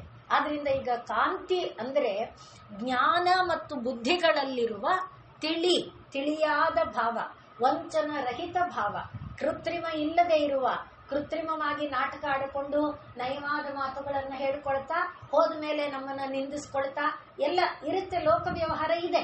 ಅಂಥ ಒಂದು ಜನರ ರೀತಿಗಿಂತನೂ ಈ ಕಾಂತಿ ಎನ್ನುವುದು ಯಾರಲ್ಲಿ ಮನಸ್ಸು ಮತ್ತು ಬುದ್ಧಿ ಸಹಜವಾದ ಒಂದು ಭಾವದಿಂದ ತುಂಬಿದೆಯೋ, ಶುದ್ಧವಾದ ಭಾವದಿಂದ ತುಂಬಿದೆಯೋ, ಅಲ್ಲಿ ವ್ಯಕ್ತ ಆಗುವುದಿದೆಯಲ್ಲ, ಅದು ಕಾಂತಿ. ಅದರಿಂದ ಕಾಂತಿ ಅಂದ್ರೆ ಬುದ್ಧಿ ಮತ್ತು ಜ್ಞಾನ, ಅದರ ಒಂದು ಸ್ವರೂಪ. ಆದ್ದರಿಂದಲೇ ಮೇಧಾ ಸೂಕ್ತ ಹೇಳುವಾಗ ಮೇಧಾ ದೇವಿ ಜುಷಮಾಣಾನ ಆಗಾ ವಿಶ್ವಾಚಿ ಭದ್ರ ಸುಮನಸ್ಯಮಾನ. ನಮ್ಮೊಳಗೆ ಆ ಭದ್ರವಾದ ಮಂಗಳಮಯವಾದ ಒಂದು ಭಾವವನ್ನ, ಸುಮನಸ್ಕ ಭಾವವನ್ನ ತಂದು ಕೊಡುವವಳಾಗಿ ಬರಬೇಕಾದ್ರೆ ಅದು ಹೇಗಿರುತ್ತೆ? ಅಪ್ಸರಾಸು ಚಯ ಮೇಧಾ ಗಂಧರ್ವೇಷು ಚಯನ್ಮನಃ ದೈವೀಂ ಮೇಧಾ ಸರಸ್ವತಿ ಸಾಮಾಂ ಮೇಧಾ ಸುಪ್ರತೀಕಾಜುಷಂತಾಂ. ಅಲ್ಲಿ ಆ ಅಪ್ಸರೆಯರಲ್ಲಿರುವಂತಹ ಒಂದು ಬುದ್ಧಿ ಯಾವುದೋ, ಸರಸ್ವತಿಯಲ್ಲಿರುವಂಥ ಬುದ್ಧಿ ಯಾವುದೋ. ಸರಸ್ ಅಂದ್ರೆ ವೇದಗಳು ಎಂಬುದಾಗಿ ಹೇಳಿದೆ. ವೇದಗಳ ಜ್ಞಾನದಿಂದ ಜನರ ಮನಸ್ಸು ಹೇಗಿರುತ್ತೆ? ಭೌತಿಕವಾದ ಜ್ಞಾನದಿಂದ ಜನರ ಮನಸ್ಸು ಹೇಗಿರುತ್ತೆ? ವೇದ ಜ್ಞಾನ ತಿಳಿಯನ್ನ ಕೊಡುತ್ತೆ, ಋಷಜ್ಞಾನವನ್ನ ಕೊಡುತ್ತೆ, ಮಹರ್ಷಿಯ ಜ್ಞಾನವನ್ನ ಕೊಡುತ್ತೆ. ಆದ್ರಿಂದ ಅಪ್ಸರಾಸು ಚಯ ಮೇಧಾ ಗಂಧರ್ವೇಷು ಚಯನ್ಮನಃ. ಗಂಧರ್ವರಲ್ಲಿರುವಂಥ ಕಲಾರೂಪ, ಗಂಧರ್ವ ಅಂದ್ರೆ ಅವರು ಇರುವುದೇ ಗೀತವಾದ್ಯ ಇತ್ಯಾದಿ ನೃತ್ಯಾದಿಗಳ ಕಲೆಗಳಲ್ಲಿ ನಿಪುಣರಾದವರು. ಅಂಥ ಒಂದು ಮನಸ್ಸು ಏನೋ ಹಾಗೆ ಅಪ್ಸರಿಯರಲ್ಲಿರುವಂತಹ ಸೌಂದರ್ಯದೊಡಗೂಡಿದ ಕಲಾ ನೈಪುಣ್ಯ ಏನೋ ಹಾಗೆ ದೈವಿ ಮೇಧಾ ಸರಸ್ವತಿ, ಆ ದೈವಿ ಮೇಧಾ ಸರಸ್ವತಿ ಸುಪ್ರತೀಕಾಜುಷಂತಾಂ, ನಮ್ಮೊಳಗೆ ಆನಂದದಿಂದ ಬಂದು ನಮ್ಮೊಳಗೆ ಇರಲಿ ಅನ್ನುವುದಾಗಿ ನಾವು ಹೇಳುವಂತಹ ಮೇಧಾ ಸೂಕ್ತದಿಂದ. ಆದ್ರಿಂದ ಆಮಾಂ ಮೇಧಾ ಸುರಭಿರ್ ವಿಶ್ವರೂಪ ಹಿರಣ್ಯವರ್ಣ ಜಗತಿ ಜಗಮ್ಯ ಊರ್ಜಸ್ವತಿ ಪಯಸಾ ಪಿನ್ಮಮಾನ ಸಾಮಾಂ ಮೇಧಾ ಸುಪ್ರತೀಕಾಜುಷಂತಾಂ ಅಂತ ಬರುತ್ತೆ. ಆದ್ರಿಂದ ಆ ಮೇಧಾದೇವಿ ಎಲ್ಲೆಲ್ಲಿದ್ದಾಳೋ, ಆ ಆಮಾಂ ಮೇಧಾ ಎಲ್ಲೆಲ್ಲಿ ಇರುವ ವಿಶ್ವರೂಪ, ವಿಶ್ವದ ಎಲ್ಲೆಡೆಯಲ್ಲಿರುವಂಥ ಆ ಮೇಧಾರೂಪ ನಮ್ಮೊಳಗೆ ಬಂದು ಸೇರಿದಾಗ ಎಂಥ ಒಂದು ಕಾಂತಿ ನಮ್ಮೊಳಗಿರಬಹುದು. ಅಂಥ ಕಾಂತಿ, ಅವರ ಕಣ್ಣು ನಕ್ಷತ್ರದ ಹಾಗೆ ಹೊಳೆಯುತ್ತೆ, ಅವರ ಮುಖ ಸೂರ್ಯನ ತೇಜಸ್ಸಿನಿಂದ ಕೂಡಿದೆ ಇತ್ಯಾದಿಯಾದ ವರ್ಣನೆಗಳನ್ನು ನಾವು ಋಷಿಗಳ ವಿಷಯದಲ್ಲಿ ನೋಡ್ತೇವೆ. ಬಾಣ ಕಾದಂಬರಿಯಲ್ಲಿ ಪುಂಡರೀಕ ಮತ್ತು ಕಪಿಂಜಲ ಎನ್ನುವವರನ್ನು ವರ್ಣನೆ ಮಾಡ್ತಾನೆ. ಆ ತರಹ ಪುಂಡರೀಕನಿಗೆ ವಿಶೇಷವಾದ ಇರುವ ಕಾಂತಿಯನ್ನ ಹೇಳ್ತಾನೆ. ಹಾಗೆ ನಮ್ಮ ಒಳಗೆ ಈ ಮೇಧಾಶಕ್ತಿ, ಮೇಧ ಅಂದಾಗ ಶ್ರವಣ, ಧಾರಣ, ಸ್ಮರಣ, ಶ್ರವಣ, ಗ್ರಹಣ, ಧಾರಣ, ಸ್ಮರಣ, ಈ ಎಲ್ಲ ಕೂಡಿದ ಒಂದು ಶಕ್ತಿ ಇದೆಯಲ್ಲ, ಅದು ಮೇಧಾಶಕ್ತಿ. ಆದ್ದರಿಂದ ಈಗ ಈ ಕಾಂತಿಮತಿ ಎನ್ನುವ ನಾಮವನ್ನ ನಿರಂತರ ಜಪಿಸ್ತಾ ಇದ್ರೆ ಮೇಧಾಶಕ್ತಿ ಜೀವಿಗಳೊಳಗೆ ಘನವಾಗುತ್ತೆ. ಎಲ್ಲಾ ನಾಮಕ್ಕೂ ಕೂಡ ಓಂ ಶ್ರೀ ಮಾತ್ರೇ ನಮಃ ಅನ್ನುವುದನ್ನು ಸಂಪುಟೀಕರಣ ಮಾಡಿದ್ರೆ ಬಲ ಜಾಸ್ತಿ. ಇಲ್ಲ, ನಮಗೆ ಅಷ್ಟು ಕಾಲಾವಕಾಶ ಇಲ್ಲ, ಓಂ ಶ್ರೀ ಕಾಂತಿಮತ್ಯೈ ನಮಃ ಅದು ಏನು ಮಾಡುತ್ತೆ, ಎಲ್ಲ ವಿಶ್ವರೂಪವಾದಂಥ ಜ್ಞಾನವನ್ನ, ಮೇಧೆಯನ್ನ ನಮ್ಮೊಳಗೆ ತುಂಬಿ, ಇವಾಗ ಹೇಳಿದ್ವಲ್ಲ, ಏನನ್ನ ನಾವು ಕೇಳ್ತೇವೆ, ಕೇಳಿದ್ದು ಅಲ್ಲೇ ಮರ್ತೋಗ್ಬಿಡುತ್ತಲ್ವಾ, ಕೇಳ್ತಿದ್ದ ಹಾಗೆ ಹೊರಟು ಹೋಗ್ಬಿಡುತ್ತೆ. ಏನನ್ನ ಓದ್ತೇವೆ, ಓದಿದ್ದು ಕೇಳಿದ್ದನ್ನ ಗ್ರಹಣ ಹಿಡ್ಕೊಳ್ಬೇಕು, ಅಂದ್ರೆ ಕ್ಯಾಚ್ ಹಿಡ್ಕೊಳ್ಬೇಕು. ಹಿಡ್ಕೊಂಡಿದ್ದೇನಾಗಬೇಕು, ಮರಿದೇ ಇರಬೇಕು, ಧಾರಣವಾಗಿರಬೇಕು ಅಲ್ವೇ. ಮತ್ತೆ ಅದು ಬೇಕಾದ ಸಮಯಕ್ಕೆ ಸ್ಮರಣೆಗೆ ಬರಬೇಕು. ನಮಗೆಲ್ಲ ಗೊತ್ತಿದೆ, ಬೇಕಾದಾಗ ಸಿಕ್ಕಲ್ಲ, ಅವಾಗ ಪುಸ್ತಕ ಹುಡುಕಿದ್ರು ಆ ರೀತಿಯಂತ ಜ್ಞಾನನೂ ಇದೆ ಅಲ್ವಾ, ಎಲ್ಲ ಗೊತ್ತಿದೆ, ಓದಿದ್ದೇವೆ, ಆದ್ರೆ ಬೇಕಾದಾಗ ನೆನಪು ಇಲ್ಲೇ ಇದೆ ಫೀಲ್ ಆಗುತ್ತೆ ನಮಗೆ, ಆದ್ರೆ ಬರಲ್ಲ. ಅಂಥ ಎಲ್ಲ ಶಕ್ತಿ ಕಾಂತಿಮತಿ ಎನ್ನುವ ಒಂದು ನಾಮವನ್ನ ನಾವು ಜಪಿಸುವುದರಿಂದ ನಮಗೆ ದೊರಕುತ್ತೆ. ಮತ್ತೆ ನೆನಪು ಮಾಡ್ಕೊಳ್ಳೋದು, ತಾಯಿಯ ಪರಮ ಕೃಪೆ ಈ ನಾಮಗಳಲ್ಲಿ ಹೇಗಿದೆ. ಆದ್ರಿಂದ ಕಾಂತಿಮತಿ, ಕಾಂತಿ ರೂಪದಿಂದ ದೇವಿ ನಮ್ಮೊಳಗೆ ವಿಶ್ವರೂಪವಾದಂಥ ಮೇಧೆ ಏನಿದೆ, ಅಪ್ಸರೆಯರಲ್ಲಿ, ಗಂಧರ್ವರಲ್ಲಿ, ಯಕ್ಷರಲ್ಲಿ, ಯಾವ ಯಾವ ದೇವಾದಿ ದೇವತೆಗಳಲ್ಲಿ ಎಂಥ ಮೇಧೆ ಇದೆಯೋ ಆ ಮೇಧೆಯನ್ನ ನಮಗೆ ದೇವಿ ಕರುಣಿಸಿ ಕೊಡಲಿ. ಆದ್ರಿಂದ ಕಾಂತಿಮತಿ ರೂಪದಿಂದ ದೇವಿ ನಮ್ಮೊಳಗೆ ವಿಶ್ವದೊಳಗೆ ಇದ್ದಾಳೆ. ಹಾಗಾಗಿ ದೇವಿ ಕಾಂತಿಮತಿ. ಇನ್ನು ಕ್ಷೋಭಿಣಿ. ಕ್ಷೋಭಿಣಿ ಎನ್ನುವುದು ನಾವು ಹೇಳಿಕೊಂಡಿರುವಂತೆ ಒಂದು ಸಂಕ್ಷೋಭಿಣಿ ಎನ್ನುವ ಒಂದು ಸರ್ವ ಸಂಕ್ಷೋಭಿಣಿ ಚಕ್ರ ಇದೆ. ಆ ಸರ್ವ ಸಂಕ್ಷೋಭಿಣಿ ಚಕ್ರದಲ್ಲಿ ಇರುವಂತಹ ದೇವಿಯ ಸ್ವರೂಪ. ಇದರಲ್ಲಿ ಮೊದಲಿಗೆ ಕ್ಷೋಭಿಣಿ ಅಂದ್ರೆ ಏನು ಅಂದ್ರೆ ಅಲುಗಾಡಿಸೋದು ಅಂತ. ಇದನ್ನ ನಾವು ಭಾಗವತದ ಕಥೆಯನ್ನ ಕೇಳುವಾಗ ಕೇಳಿಕೊಂಡಿದ್ದೇವೆ. ಪರಮಾತ್ಮ ಸೃಷ್ಟಿ ಮಾಡುವಾಗ ಏನು ಮಾಡಿದ, ಮೊದಲಿಗೆ ಅವನ ಸೃಷ್ಟಿ ಮಾಡಬೇಕು ಅನ್ಕೊಂಡ ತಕ್ಷಣ ಅವನ ನಾಭಿಯಿಂದ ಕಮಲ ಬಂತು. ಕಮಲನೇ ಪರಮಾತ್ಮನ ಪ್ರಥಮ ಸೃಷ್ಟಿ ಎಂಬುದಾಗಿ ಭಾಗವತ ಹೇಳುತ್ತೆ. ಹಾಗೆ ಆ ಸೃಷ್ಟಿ ಬಂತು, ಕಮಲ ಬಂತು. ಕಮಲದ ಮೇಲೆ ಬ್ರಹ್ಮ ಬಂದ. ಆ ಬ್ರಹ್ಮ ಬಂದ ಮೇಲೆ ಯಾವ ರೀತಿಯಲ್ಲಿ ತಪಸ್ಸು ಮಾಡಿದ, ತಪಸ್ಸಿನಿಂದ ಮಹತ್ತತ್ವ ಬಂತು. ಮಹತ್ತತ್ವ ಬಂದ ಮೇಲೆ ರಜಸ್ತತ್ವ ಬಂತು. ರಜಸ್ತತ್ವದಿಂದ ಅಹಂ ಅಂದ್ರೆ ಕೆಟ್ಟಲ್ಲ, ನಾನು ಎನ್ನುವ ಭಾವ ಪ್ರತಿ ಜೀವದಲ್ಲಿ ಇರ್ಬೇಕು ತಾನೆ. ನಾನು ಎನ್ನುವ ಭಾವ ಇಲ್ಲ ಅಂದ್ರೆ ನಾನು ಬದುಕಬೇಕು, ನಾನು ಇರಬೇಕು, ನಾನು ಅದಕ್ಕೋಸ್ಕರ ಅನ್ನ ತಿನ್ಬೇಕು, ನಾನು ಜ್ಞಾನ ಪಡಿಬೇಕು, ಈ ಎಲ್ಲ ಭಾವ ಬರ್ಬೇಕಲ್ಲ. ಇಲ್ಲದೆ ಇದ್ರೆ ನಾನು ಅನ್ನೋದಿಲ್ಲ ಅಂದ್ರೆ ಅದೆಲ್ಲ ಬರಲ್ಲ. ಆದ್ರಿಂದ ಲೋಕಕ್ಕೆ ಇದು ಪಾಸಿಟಿವ್ ನಾನು, ನೆಗೆಟಿವ್ ನಾನು ಅಲ್ಲ, ಸ್ವಾರ್ಥಪರ ನಾನು ಅಲ್ಲ. ಆ ನಾನು ಎನ್ನುವ ತತ್ವವನ್ನ ಮೊದಲಿಗೆ ಲೋಕಕ್ಕೆ ಪರಮಾತ್ಮ ಕರುಣಿಸಿ ಕೊಟ್ಟ. ಅಲ್ಲಿಂದ ಮುಂದಕ್ಕೆ ಏನಾಯ್ತು, ತೈಜಸ ಅಹಂಕಾರ, ತಾಮಸ ಅಹಂಕಾರ, ವೈಕಾರಿಕ ಅಹಂಕಾರ, ಅದರಿಂದ ಅಧಿಷ್ಠಾತೃ ದೇವತೆಗಳು, ಎಲ್ಲ ಇಂದ್ರಿಯಗಳು, ಪಂಚಜ್ಞಾನೇಂದ್ರಿಯಗಳು, ಪಂಚಭೂತಗಳು, ಪಂಚ ತನ್ಮಾತ್ರಗಳು ಎಲ್ಲರೂ ಬಂದ್ರು. ಎಲ್ಲರೂ ಬಂದೇನ ಕೂತಿದ್ದಾರೆ, ಅವರವರ ಪಾಡಿಗೆ ಅವರವರು ಕೂತಿದ್ದಾರೆ. ಇದನ್ನ ನಾವು ಹೇಳ್ಕೊಂಡಿದ್ದೇವೆ. ಎಲ್ಲರೂ ಸುಮ್ಮನೆ ಹಾಕಿ ಕೂತ್ಬಿಟ್ರೆ ಕೈ ಪಾಡಿಗೆ ಕೈ, ಕಾಲ್ ಪಾಡಿಗೆ ಕಾಲು, ಕಣ್ ಪಾಡಿಗೆ ಕಣ್ಣು, ಏನಾಗುತ್ತೆ, ವ್ಯವಹಾರ ಏನಾದ್ರೂ ನಡೆಯಕ್ ಸಾಧ್ಯ ಏನು? ನಮ್ಗೆ ಬೇಕಾದ್ರೂ ಕಾಲು ಎದ್ದು ಅಡುಗೆ ಮನೆಗೆ ಹೋಗ್ಬೇಕು, ಕೈ ಒಲೆ ಮೇಲೆ ನೀರಿಡಬೇಕು, ಒಲೆ ಹಚ್ಚಬೇಕು ಅಲ್ವಾ? ಈ ರೀತಿಯಾದ ಕೆಲಸಗಳನ್ನ ಮಾಡ್ಲಿಲ್ಲ ಅಂತಾದ್ರೆ ಬರೀ ಎಲ್ಲರೂ ಸುಮ್ನೆ ತಾವೇ ಕೂತು ಬಿಟ್ರೆ ಏನೂ ಆಗಲ್ಲ. ಆದ್ರಿಂದ ಅವುಗಳಲ್ಲಿ ಕೆಲಸ ಮಾಡುವ ಕ್ಷೋಭೆ ಅಂದ್ರೆ ಅಲುಗಾಡುವಿಕೆ, ಕ್ಷೋಭೆ ಅಂದ್ರೆ ಕೆಟ್ಟದ್ದಲ್ಲ, ಅಲುಗಾಡುವಿಕೆ. ಆ ಅಲುಗಾಡುವಿಕೆಯನ್ನ ಉಂಟು ಮಾಡುವ ದೇವಿ ಕ್ಷೋಭಿಣಿ. ಅಲುಗಾಡುವಿಕೆ ಉಂಟು ಮಾಡಬೇಕಾದ್ರೆ ಅಂದ್ರೆ ಒಬ್ಬ ಜಡ ವ್ಯಕ್ತಿ ಇದ್ದಾನೆ, ಒಬ್ಬ ಮಂದ ವ್ಯಕ್ತಿ ಇದ್ದಾನೆ, ಸೋಂಬೇರಿ ಅಂದ್ರೆ ಸೋಂಬೇರಿ ಇದ್ದಾನೆ ಅಂತ ಇಟ್ಕೊಳ್ಳೋಣ. ಅವನಿಗೆ ಏನು ಮಾಡಿದ್ರೂ ಅಲುಗಾಡಕ್ಕೆ ಇಷ್ಟ ಇಲ್ಲ. ಆದರೆ ಯಾವಾಗ ಅವನು ಅಲುಗಾಡ್ತಾನೆ ಹೇಳಿ? ಹೊಟ್ಟೆ ಹಸಿದು ಹೋದಾಗ ಆಗ ಅವನಿಗೆ ವಿಧಿ ಇಲ್ವೇ ಇಲ್ಲ, ಏಳಲೇಬೇಕು. ಅವನಿರುವ ಜಾಗಕ್ಕೆ ತಂದು ಕೊಡೋರು ಯಾರು ಇಲ್ಲ ಅನ್ಕೊಳ್ಳಿ. ಅಕಸ್ಮಾತ್ ಮನೆಯಲ್ಲಿ ಅಮ್ಮ ನೋಡೊಬ್ಳಿದ್ರೆ ತಾಳಲಾರಳು, ಕರುಣೆ ಒಂದಿರುತ್ತೆ, ಜೊತೆನಲ್ಲಿ ಮನೇಲಿ ಅವನೊಬ್ಬ ಇದ್ದು ನಾವು ಊಟ ಮಾಡೋಕ್ಕಾಗಲ್ಲ ಅನ್ನೋ ಸ್ವಾರ್ಥಕ್ಕಾಗಿ ಆದರೂ ಅವನ ಮುಂದೆ ಒಂದು ತಟ್ಟೆ ಬಡಿದು ತಾಯಿ ಊಟ ಮಾಡ್ಕೊಳ್ಬಹುದು ಅಲ್ವೇ? ಆದರೆ ಹಂಗಾದ್ರೂ ತಟ್ಟೆ ಬಡಿದು ಮಾತ್ರಕ್ಕೆ ಊಟ ಆಗಲ್ವಲ್ಲ, ತಟ್ಟೆಗೆ ಕೈ ಹೋಗ್ಬೇಕಲ್ಲ, ಕೈಯಿಂದ ಬಾಯಿಗೆ, ತಟ್ಟೆಯಿಂದ ಕೈ, ಕೈಯಿಂದ ಬಾಯಿ ಚಲನೆ ಆಗಬೇಕಲ್ಲ. ಅಷ್ಟು ಮಟ್ಟಿನ ಚಲನೆಗೂ ಏನಿರಬೇಕು? ಕ್ಷೋಭೆ ಎನ್ನುವುದು ಇರಬೇಕು. ಆ ಕ್ಷೋಭೆ ಇಲ್ಲ ಅಂತಾದ್ರೆ, ಅಲುಗಾಡುವಿಕೆ ಇಲ್ಲ ಅಂತಾದ್ರೆ ಏನಾಗಲ್ಲ, ಜೀವನ ನಡೆಯಲ್ಲ. ಆದ್ರಿಂದ ಆ ಕ್ಷೋಭೆ ಯಾವಾಗ ಆಗುತ್ತೆ ಅಂದ್ರೆ ಬೇಕು ಅಂತ ಬಂದಾಗ ತಾನೆ. ಬೇಕು ಅನ್ನೋದಿಲ್ಲ ಅಂದ್ರೆ ಕ್ಷೋಭೆ ಎಲ್ಲಾಗುತ್ತೆ? ಹಸಿವಾಗ್ತಾ ಇದೆ, ಊಟ ಮಾಡಬೇಕು, ನನಗೆ ಅಂದ್ರೆ ಮೈ ವಾಸನೆ ಬರ್ತಾ ಇದೆ, ಸ್ನಾನ ಮಾಡಬೇಕು ಅಂದ್ರೆ ಒಟ್ಟಿನಲ್ಲಿ ಬೇಕು. ಆ ಬೇಕು ಎನ್ನುವುದೇ ಸಂಕ್ಷೋಭಣೆಗೆ ಮೂಲವಾದದ್ದು. ಆದ್ರಿಂದ ಸಂಕ್ಷೋಭಿಣಿ ಚಕ್ರಕ್ಕೆ ಅಧಿದೇವತೆಗಳಿದ್ದಾರೆ. ಸಂಕ್ಷೋಭಿಣಿ ಚಕ್ರದ ಅಧಿದೇವತೆಗಳ ಪಟ್ಟಿ ಹೇಳುವಾಗ ಅನಂಗ ಅಂದ್ರೆ ಮನ್ಮಥ, ಅನಂಗ ಕುಸುಮೆ, ಅನಂಗ ಮೇಖಲೆ, ಅನಂಗ ಮಹಾಂಕುಶೆ, ಅನಂಗ ರೇಖೆ, ಅನಂಗಾಂಕುಶೆ, ಹೀಗೆ ಎಲ್ಲ ಅನಂಗನೇ.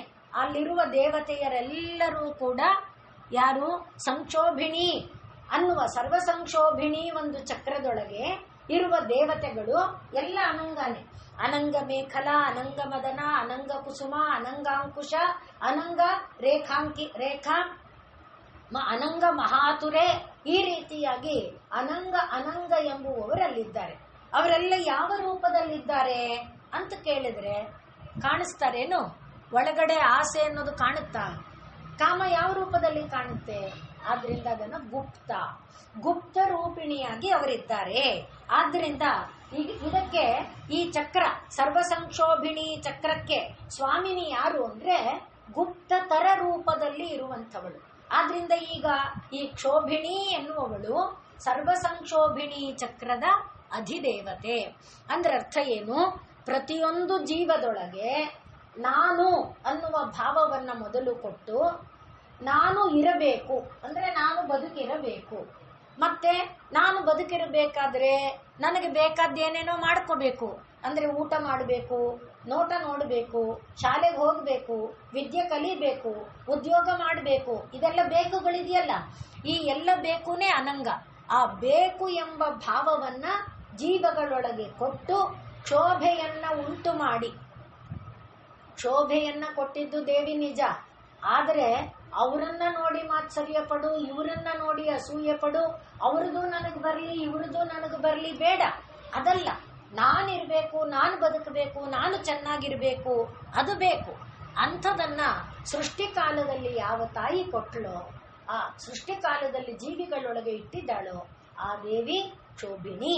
ಅಷ್ಟೇ ಅಲ್ಲದೆ ಈ ಒಂದು ಶ್ರೀಚಕ್ರದ ಒಳಗೆ ಇರುವ ಸರ್ವಸಂಕ್ಷೋಭಿಣಿ ಎನ್ನುವ ಚಕ್ರಕ್ಕೆ ಅಧಿದೇವತೆಯಾಗಿ ನಿಂತಿರುವವಳು ಅವಳು. ಮತ್ತೆ ಅವಳು ಹೇಗಿದ್ದಾಳೆ? ಅವಳಿಗೆ ಯಾರು ಇದು ಅಂದ್ರೆ ಗುಪ್ತತರ ಯೋಗಿನಿ. ಎಲ್ಲಾ ದೇವತೆಯರು ಯೋಗಿನಿಯರು ಅಲ್ಲಿರುವವರು. ಅದರಲ್ಲಿ ಇವಳು ಗುಪ್ತತರ ಯೋಗಿನಿ ದೇವತೆಯ ಸಹಾಯದಿಂದ ಚಟುವಟಿಕೆಯಲ್ಲಿ ತೊಡಗುತ್ತಾಳೆ. ಇದು ಗುಪ್ತತರ ಯೋಗಿನಿ. ಇನ್ನು ಮುಂದಿನದು ಸೂಕ್ಷ್ಮ ರೂಪಿಣಿ. ಈಗ ನಾವು ಹೇಳಿದ್ವಿ ಕಾಮ ಅನ್ನೋದೇ ಕಾಣೋದಿಲ್ಲ ಅಲ್ವೇ? ಆಸೆ ಅನ್ನುವುದು ಕಾಣುತ್ತಾ? ಅನುಭವಕ್ಕೆ ಬರುತ್ತೆ ಹೊರತು ಆ ಆಸೆ ಎಲ್ಲಿದೆಯೋ ಹಿಡ್ಕೊಂಡು ಬಡ್ದಾಕ್ಬಿಡ್ತೀನಿ ಅನ್ನಕ್ಕೆ ಕಾಣೋದಿಲ್ಲ ಅಲ್ವೇ? ಆಸೆ ಯಾಕೆ? ಮನಸ್ಸಿಗೆ ದೇವರ ಮುಂದೆ ಕೂತು ಒಂದು ನಿಮಿಷ ಕಣ್ಣು ಮುಚ್ಚಿ ಸ್ಮರಣೆ ಮಾಡೋಣ ಅಂದ್ರೆ 100 ಕಡೆ ಹರಿದೋಗುವಾಗ ಎಷ್ಟು ಸಿಟ್ಟು ಬರುತ್ತೆ. ಆ ಮನಸ್ಸು ಅದನ್ನ ಹಿಡಿದು ಬಿಡ್ಬೇಕನ್ಸುತ್ತೆ. ಸಿಕ್ಕತ್ಯಾದು, ಕಾಣುತ್ಯಾದು? ಇಲ್ಲ. ಆದ್ರಿಂದ ಅಂದ್ರೆ ಹಾಗೆ ಕಾಣದ ಒಂದು ರೂಪದಲ್ಲಿ ನಮ್ಮ ಒಳಗೆ ಲೀಲೆಯನ್ನ ಮಾಡಿಸ್ತಾ ಇದ್ದಾಳೆ ದೇವಿ. ಹಾಗೆ ಎಷ್ಟೊಂದು ಕಾಣದ ಶಕ್ತಿಗಳಿದೆ ನೋಡಿ, ಯೋಚನೆ ಮಾಡ್ಕೊಳ್ಳಿ. ನಮ್ಮ ಒಳಗೇನೆ ಅನುಭವಕ್ಕೆ ಮಾತ್ರ ಬರುತ್ತೆ. ಈಗ ತಿಂದ ಅನ್ನ ಪಚನ ಆಗುತ್ತೆ, ಪಚನ ಆಗೋದು ಕಾಣುತ್ತೆಯೋ? ಅದಕ್ಕೊಂದು ಮಿಷಿನ್ನ ಇಟ್ಟಿದ್ರೆ ಮಿಷಿನ್ ಆದ್ರೂ ತೋರಿಸುತ್ತಾ?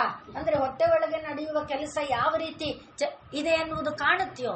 ಪಚನ ಆಗಿದ್ದು ವಿಭಜಿತವಾಗುತ್ತಲ್ಲ, ಇದು ರಕ್ತ ಆಗಬೇಕು, ಇದು ಮಾಂಸ ಆಗಬೇಕು, ಇದು ಮೇದ, ಒಂದೇ ತಿಂದಿದ ಆಹಾರ ಅದನ್ನ ಎಷ್ಟು ವಿಭಾಗ ಮಾಡುತ್ತೆ? ರಕ್ತ, ಮಾಂಸ, ಮೇದ, ಮಜ್ಜ, ಮೂಳೆ, ಅಸ್ಥಿ, ಈ ರೀತಿಯಾಗಿ ವಿಭಾಗ ಮಾಡುವಾಗ ಎಲ್ಲಿ ವಿಭಾಗ ಮಾಡುತ್ತೆ? ಹೇಗೆ ವಿಭಾಗ ಮಾಡುತ್ತೆ?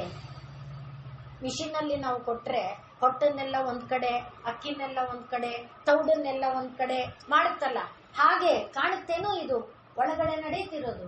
ಅಂದ್ರೆ ಹಾಗೆ ಕಾಣದ ರೀತಿಯಲ್ಲಿ ಎಷ್ಟೆಲ್ಲ ಚಟುವಟಿಕೆಯನ್ನ ಇಡೀ ವಿಶ್ವಾಂಡದೊಳಗೆ ತಾಯಿ ನಡೆಸ್ತಾ ಇದ್ದಾಳೆ. ಈಗ ಒಂದು ಬೀಜ ಮಣ್ಣೊಳಗೆ ಹೊಕ್ಕಾಗ ಅದು ಯಾವ ಕಾಲದಲ್ಲಿ ಮೊಳಕೆಯಾಯಿತು? ಯಾವಾಗ ಅದು ಭೂಮಿನ ಭೇದಿಸಿಕೊಂಡು ಬಂತು? ಭೂಮಿ ಭೇದಿಸಬೇಕಾದ್ರೆ ನಮಗೇನ್ ಬೇಕು? ಗುದ್ಲಿ ಬೇಕು, ಪಿಕಾಸಿ ಬೇಕು, ಏನೆಲ್ಲ ಸಾಧನ ಬೇಕು. ಒಂದು ಪುಟಾಣಿ ಬೀಜಕ್ಕೆ ಭೂಮಿನ ಭೇದಿಸೋ ಶಕ್ತಿ ಎಲ್ಲಿ ಕೊಟ್ಟಿದ್ದು? ಯಾರು ಕೊಟ್ಟಿದ್ದು? ಅದು ಎಲ್ಲಿಂದ ಆ ಒಂದು ಇದು ಬಂತು? ಯಾವಾಗ ಭೇದಿಸುತ್ತೆ ನೋಡೋಣ ಅಂತ ಭೂಮಿನೇ ನೋಡ್ತಾ ಕೂತಿದ್ರೆ ಗೊತ್ತಾಗುತ್ತೆಯೋ? ಅದು ಎಷ್ಟು ವಿಶಿಷ್ಟವಾದ ರೀತಿಯಲ್ಲಿ ತಾಯಿಯ ಲೀಲೆ ಇದೆ. ಸೂಕ್ಷ್ಮ ರೂಪಿಣಿ ಅಂದಾಗ ಆ ದೇವಿ ನಾನಾ ರೀತಿಯಿಂದ ಈ ಲೀಲೆಗಳನ್ನ ಸೂಕ್ಷ್ಮವಾದ ರೀತಿಯಲ್ಲಿ ಮಾಡ್ತಾ ಇದ್ದಾಳೆ. ಅದರಲ್ಲಿ ವಿಶೇಷವಾಗಿ ಪ್ರಾಣ ರೂಪವಾಗಿ, ಪ್ರಾಣ ಎಲ್ಲಿಂದ ಬಂತು, ಎಲ್ಲಿಂದ ಹೋಯಿತು, ಪ್ರತಿ ಕ್ಷಣದಲ್ಲಿ ಹೊರಗೆ ಹೋಗ್ತಾ ಇದೆ, ಒಳಗೆ ಬರ್ತಾ ಇದೆ. ಮೂಗತ್ರ ಬೆರಳಿಟ್ಟಾಗ ಅದರ ಚಲನೆ ಗೊತ್ತಾಗುತ್ತಾ ಇದೆ. ಆದರೆ ನಮಗೆ ಅದು ಎಲ್ಲಿಂದ ಅನ್ನುವುದು ಕಾಣುವುದಿಲ್ಲ ಬರಿಗಣ್ಣಿಗೆ. ಆ ರೀತಿಯಾದ ಅನೇಕ ಚಟುವಟಿಕೆಗಳಿಗೆ ಪ್ರೇರಕಳಾದ ದೇವಿ ಯಾರಿದ್ದಾಳೆ? ಅವಳು ಸೂಕ್ಷ್ಮ ರೂಪದಲ್ಲಿ ಇದ್ದಾಳೆ. ಸೂಕ್ಷ್ಮ ರೂಪದಲ್ಲಿ ಆದ್ರಿಂದಲೇ ದೇವರನ್ನ ಯಾಕೆ ಕಾಣಕ್ಕಾಗಲ್ಲ ಅಂದ್ರೆ ಬರಿಗಣ್ಣಿಗೆ ಕಾಣುವ ರೂಪದಲ್ಲಿಲ್ಲ, ಭಾವನ ಎನ್ನುವ ಕಣ್ಣಿಗೆ ಕಾಣ್ತಾಳೆ. ಭಾವನಾತ್ಮಕವಾದ, ಈಗ ನಾವು ಹೇಳಿದ್ವಲ್ಲ, ಈ ಹೊಟ್ಟೆಯಲ್ಲಿ ತಿಂದ ಆಹಾರವನ್ನ ಪಚನ ಮಾಡುವ ರೂಪದಲ್ಲಿರುವುದು ದೇವಿ. ಅಹಂ ವೈಶ್ವಾನರೋ ಭೂತ್ವ ಅಂದಾಗ ವೈಶ್ವಾನರ ಎಲ್ಲಿದ್ದಾನೆ? ಬೆಂಕಿ ಹೊಟ್ಟೆ ಒಳಗೆ ಇದ್ಬಿಟ್ರೆ ಯಾಕೆ ನಮ್ಮನ್ನ ಸುಡ್ತಾ ಇಲ್ಲ ಅಲ್ವೇ? ಹಾಗಾದ್ರೆ ಹೊಟ್ಟೆಯಲ್ಲಿ ಬೆಂಕಿ ಇಟ್ಟು ಬೆಂಕಿ ಸುಡದೆ ಇರುವಂತೆ ರಕ್ಷಾ ಕವಚ ಹಾಕಿರೋರು ಯಾರು? ಆ ರಕ್ಷಾ ಕವಚ ಕಾಣ್ತಿದ್ಯೋ? ಬೆಂಕಿ ಸುಡದೆ ಇರುವ ಎಷ್ಟೆಲ್ಲ ಇದೆ ನೋಡಿ. ಇಂಥ ಒಂದು ರಕ್ಷಣೆಯ ಒಂದು ಮಹಿಮೆ ಆ ದೇವಿಯ ಕೃಪೆಯಲ್ಲಿ. ಆ ದೇವಿ ಆ ರೀತಿ ಸೂಕ್ಷ್ಮ ರೂಪಿಣಿಯಾಗಿ ನಮ್ಮ ರಕ್ಷಣೆಯನ್ನ ಯಾವ ರೀತಿ ಮಾಡ್ತಾ ಇದ್ದಾಳೆ. ನಮ್ಮ ಅಂದಾಗ ನಾನು ನೀವು ಅಲ್ಲ, ಇಡೀ ವಿಶ್ವಾಂಡ ಬ್ರಹ್ಮಾಂಡದ ರಕ್ಷಣೆ, ಪ್ರತಿಯೊಂದು ಗಿಡ ಮರದ ರಕ್ಷಣೆ. ಒಂದು ಧೂಳಿನ ಕಣ ನಮ್ಮ ಪಾಲಿಗೆ, ಆ ಧೂಳಿನ ಕಣನು ಜೀವಂತ. ಒಬ್ಬ ಬ್ರಹ್ಮ ಚೈತನ್ಯ ಬ್ರಹ್ಮಜ್ಞಾನಿಗೆ ಧೂಳಿನ ಕಣವೂ ಚೈತನ್ಯವೇ. ಆ ಧೂಳಿನ ಕಣದ ತತ್ವವನ್ನ ಅಲ್ಲಿ ಕೂಡ ಆ ಧೂಳನ್ನ ರಕ್ಷಣೆ ಮಾಡ್ತಾ ಇದ್ದಾಳೆ. ಧೂಳು ಬೇಡ ಅಲ್ಲ, ಧೂಳಿಗೆ ಒಂದು ಸ್ಥಾನ ಇದೆ, ಧೂಳಿಗೆ ಒಂದು ಮಹಿಮೆ ಇದೆ. ಒಂದು ಕಾಲದಲ್ಲಿ ಆ ಧೂಳಿಲ್ಲ ಅಂತಂದ್ರೆ ತಾಪತ್ರಯ ಆಗುತ್ತೆ. ಅಂದ್ರೆ ಅಂಥದ್ದೇನೋ ಒಂದು ಸ್ಥಿತಿ ಬರುತ್ತೆ. ನಾವು ಹಿಂದೆ ನೆನಪು ಮಾಡ್ಕೊಂಡಿದ್ದೇವೆ. ಈ ಇದರೊಳಗೆ ಹೊರದೇಶದಲ್ಲಿ ಒಂದು ಸಲ ಯಾವುದೋ ಒಂದು ಕೆರೆ ಅಥವಾ ಒಂದು ನದಿ, ಅದರೊಳಗೆ ವಿಪರೀತವಾಗಿ ಪಾಚಿ ಬೆಳೆದು ಬಿಟ್ಟು ಸಂಚಾರಕ್ಕೆ ತೊಂದರೆಯಾಯಿತು. ಆದ್ದರಿಂದ ವಾಹನ ಅಂದ್ರೆ ಹಡಗು, ದೋಣಿ ಇತ್ಯಾದಿಗಳ ಸಂಚಾರಕ್ಕೆ ಪಾಚಿ ಅಡ್ಡ ಮಾಡುತ್ತಲ್ಲ, ಬಲಿಷ್ಠವಾದ ಪಾಚಿ, ದಪ್ಪ ಪಾಚಿ. ಆದ್ರಿಂದ ಅವ್ರೇನ್ ಮಾಡಿದ್ರು, ಪಾಚಿನೆಲ್ಲ ನಿವಾರಣೆ ಮಾಡಿ ಹಾಕ್ಬಿಡ್ಬೇಕು. ಪಾಚಿ ಒಂದು ಚೂರು ಬರಬಾರ್ದು. ಪಾಚಿ ಎನ್ನುವುದು ಒಂದು ಸಸ್ಯ, ಒಂದು ವಿಧವಾದ ಸಸ್ಯ. ಅದನ್ನ ನಿವಾರಣೆ ಮಾಡಿಬಿಡ್ಬೇಕು ಅಂತ ಅದಕ್ಕೆ ಏನೋ ಇದು ಮೆಡಿಸಿನ್ ತಯಾರು ಮಾಡಿ ಹಾಕಿದ್ರು. ಪಾಚಿ ಎಲ್ಲ ಹೊರಟೋಯ್ತು ನಿಜ, ಆದ್ರೆ ಪಾಚಿಯಿಂದ ಆ ನದಿ ಒಳಗೆ ವಾಸ ಮಾಡ್ತಾ ಇದ್ದ ಅನೇಕ ಜೀವಗಳು ಸತ್ತೋಯ್ತು. ಇದ್ಯಾಕೆ ಅಂತ ಯೋಚನೆ ಮಾಡಿದ್ರು. ಪಾಚಿ ತಿಂದುಕೊಂಡು ತಿನ್ನುವ ಪುಟ್ಟ ಪುಟ್ಟ ಕೀಟಗಳಿರ್ತಾ ಇತ್ತು, ಟ್ಯಾಡ್ ಪೋಲುಗಳು, ಮೀನುಗಳು ಇತ್ಯಾದಿಗಳು. ಆ ಟ್ಯಾಡ್ ಪೋಲ್ ಮೀನುಗಳನ್ನ ತಿನ್ಕೊಂಡಿರುವಂತ ದೊಡ್ಡ ದೊಡ್ಡ ಮೀನುಗಳು ಇತ್ಯಾದಿ ಇರ್ತಾ ಇತ್ತು. ಅದ ಆಹಾರವಾಗಿರುವ ಎಲ್ಲ ಒಂದರಿಂದ ನೋಡಿ.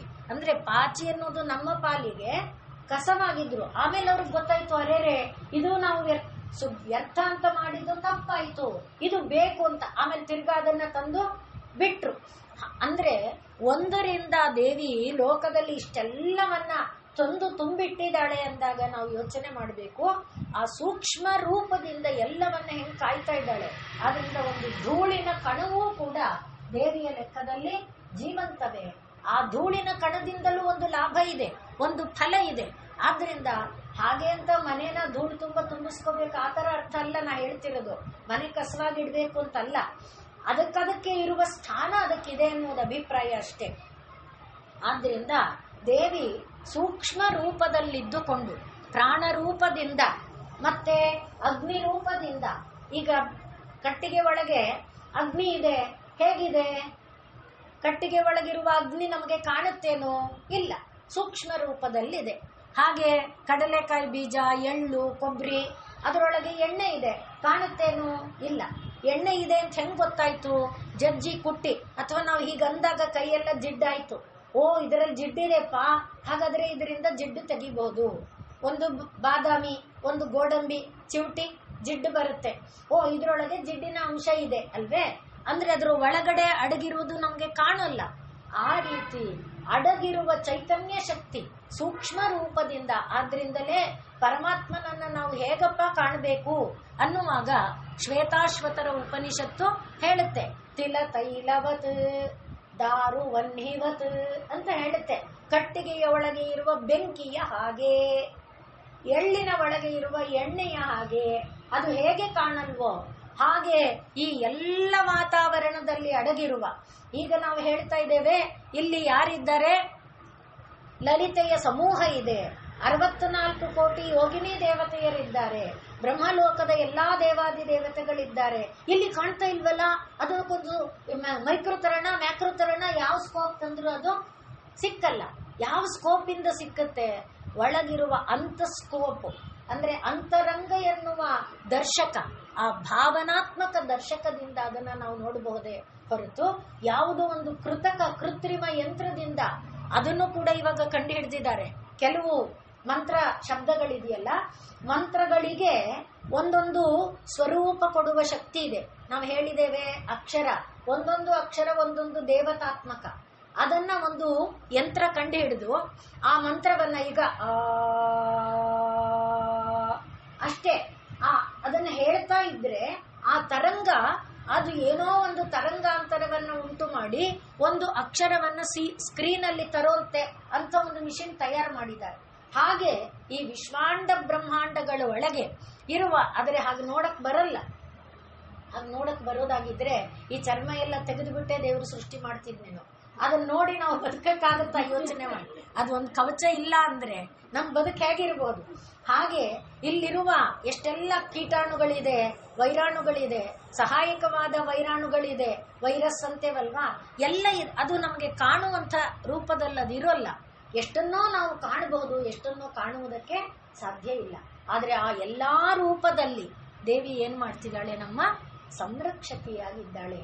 ತಾನು ಸೃಷ್ಟಿ ಮಾಡಿದ ಸೃಷ್ಟಿಯ ಸಂರಕ್ಷಣೆಯ ಜವಾಬ್ದಾರಿಯನ್ನ ಹೊತ್ತು ಸೂಕ್ಷ್ಮ ರೂಪಿಣಿಯಾಗಿ ದೇವಿ ಇದ್ದಾಳೆ. ಇದು ದೇವಿಯ ಸ್ವರೂಪವನ್ನ ಸ್ವಲ್ಪ ಮಟ್ಟಿಗೆ ಕಲ್ಪನೆ ಮಾಡ್ಕೊಳ್ಳಕ್ಕೆ. ದೇವಿ ನನ್ನೊಳಗೆ ಪ್ರಾಣ ರೂಪದಲ್ಲಿದ್ದಾಳೆ, ದೇವಿ ನನ್ನೊಳಗೆ ಉಸಿರಿನ ರೂಪದಲ್ಲಿದ್ದಾಳೆ, ದೇವಿ ನಾನು ತಿಂದಾಗ ಆಹಾರ ಪಚನ ಮಾಡುವ ರೂಪದಲ್ಲಿದ್ದಾಳೆ, ಅನ್ನಪೂರ್ಣೆ ಸದಾಪೂರ್ಣೆ.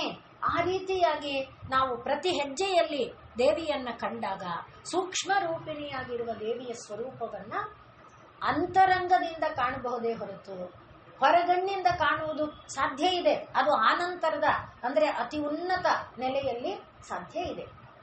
ಒಟ್ಟಿನಲ್ಲಿ ದೇವಿ ಸೂಕ್ಷ್ಮ ರೂಪಿಣಿ. ಇನ್ನೊಂದು, ಈ ಎಲ್ಲಾ ನಾಮಗಳಲ್ಲಿ ನಾವು ಹೇಳಿಕೊಂಡು ಬರ್ತಾ ಇರುವುದು ಒಂದು ಹಠಯೋಗ ಅಥವಾ ಒಂದು ಆಂತರಂಗಿಕವಾದ ತಾಂತ್ರಿಕ ಯೋಗ. ಎಲ್ಲ ನಾಮಗಳಲ್ಲೂ ಇದೆ. ಒಂದು ಕಾಲದಲ್ಲಿ ಲಲಿತೆಯನ್ನ ಹೇಳದೆ ಬಿಟ್ಟಿದ್ದು ಈ ಒಂದು ಹಿನ್ನೆಲೆಯಲ್ಲೇ. ಅಂದ್ರೆ ಇದು ಕೇವಲ ತಾಂತ್ರಿಕ, ಇದರೊಳಗೆ ಏನೋ ಅಡಗು ಬಿಟ್ಟಿದೆ, ಆ ರೀತಿಯಾದ ಹಿನ್ನೆಲೆಯಲ್ಲಿ ಅದು ಬಿಟ್ಟಿದ್ದಿರಬಹುದು. ಆದ್ರೆ ಅದು ಒಂದು ಯೋಗನೇ. ಅದನ್ನ ನಮಗಾಗದೇ ಇದ್ದಾಗ ನಾವು ಸಾಧನೆ ಮಾಡಬೇಕಾಗಿಲ್ಲ. ಶ್ರೀರಾಮಕೃಷ್ಣರು ಈ ವಾಮ ಮಾರ್ಗದ ಸಾಧನೆಯನ್ನ ಮಾಡಿದ್ರು. ಅದಕ್ಕೆ ಒಬ್ಬ ಗುರುವನ ಆಶ್ರಯ ತಗೊಂಡು ಮಾಡಿದ್ರು. ಸಾಧನೆ ಮಾಡಿ ತಾನು ಸಿದ್ಧಿ ಪಡೆದ ಮೇಲೆ ಶಿಷ್ಯರಿಗೆಲ್ಲ ಎಚ್ಚರಿಕೆ ಕೊಟ್ಟರು, ನೀವ್ಯಾರು ಆ ದಾರಿಗೆ ಹೋಗಬೇಡಿ ಅಂತ. ಯಾಕೆ ಅಂದ್ರೆ ಆ ದಾರಿ ಜಾರುವಿಕೆಯ ದಾರಿ, ಈ ಹಿಮದ ಮೇಲೆ ನಡೆಯುವ ದಾರಿ ತರಹ. ಹಿಮದ ದಾರಿ ಮತ್ತೆ ಇರುವುದು ಇಕ್ಕಟ್ಟಿನ ದಾರಿ, ಮತ್ತೆ ಜಾರುವಿಕೆಯ ದಾರಿ, ಎತ್ತರದ ದಾರಿ. ಆಗ ಹೇಗಾಗತ್ತೆ, ಇದು ಚಿತ್ರದುರ್ಗದ ಕೋಟೆ ಹೇಗಿದೆ ನೋಡಿ, ಅದರ ಮೇಲೆ ಎಣ್ಣೆನೂ ಸುರಿದು ಬಿಟ್ರೆ ಒಂದ್ ಹೆಜ್ಜೆಯೂ ಇಡಕ್ಕಾಗಲ್ಲ ಅಲ್ವೇ? ಆ ರೀತಿಯಾದ ದಾರಿ ಈ ತಂತ್ರದ ದಾರಿ. ಆದ್ರಿಂದ ತಂತ್ರದ ದಾರಿಯನ್ನು ಆಶ್ರಯಿಸಬೇಕಾದ್ರೆ ತುಂಬಾ ಕೆಚ್ಚದೆ ಬೇಕು, ತುಂಬಾ ಸ್ಥಿರತೆ ಬೇಕು, ತುಂಬಾ ಸ್ಥೈರ್ಯ ಧೈರ್ಯಾದಿಗಳು ಬೇಕು. ಅದಕ್ಕೋಸ್ಕರ ಆ ದಾರಿಯನ್ನ ಆಶ್ರಯಿಸಬೇಡಿ ಎಂದಿದ್ದಾರೆ ಹೊರತು ಅದೇನು ಕೆಡುಕಲ್ಲ, ಜಾರುವುದಕ್ಕೆ ತುಂಬಾ ಜಾಗ ಇದೆ ಅಂತ ಅಷ್ಟೇ. ಆದ್ರಿಂದ ಆ ರೀತಿಯಲ್ಲಿ ಮೊದಲಿಂದ ಹೇಳ್ಕೊಂಡು ಬಂದಿದ್ದೇವೆ, ಇದು ನಮಗಲ್ಲ ಅಂತಾನು ಪಕ್ಕದಲ್ಲೇ ಹೇಳಿಕೊಳ್ತಾ ಇದ್ದೇವೆ. ಹಾಗೆ ತಂತ್ರ ಮಾರ್ಗದಲ್ಲಿ ನಡೆಯುವಂಥ ಮೂಲಾಧಾರದಲ್ಲಿ ಅಂದ್ರೆ ಧ್ಯಾನದಿಂದ ಅಗ್ನಿಯನ್ನ ಉತ್ಪತ್ತಿ ಮಾಡುವುದು.